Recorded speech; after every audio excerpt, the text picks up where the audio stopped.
So I now have all this shingles unsealed that I need to unseal, and there's multiple failure points. This crease here with the granular loss, it's all loose right now, just flaking off. The other area, there's granular loss here that was not there before.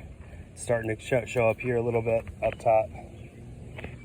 This tear was already there before the repair started. And there is material transfer on every single shingle, some worse than others.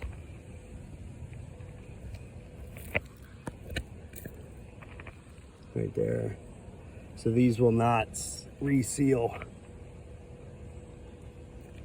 the way that they were sealed prior to the repair. There, it's on every single shingle. And I have not even removed the fasteners yet. There, it's all over.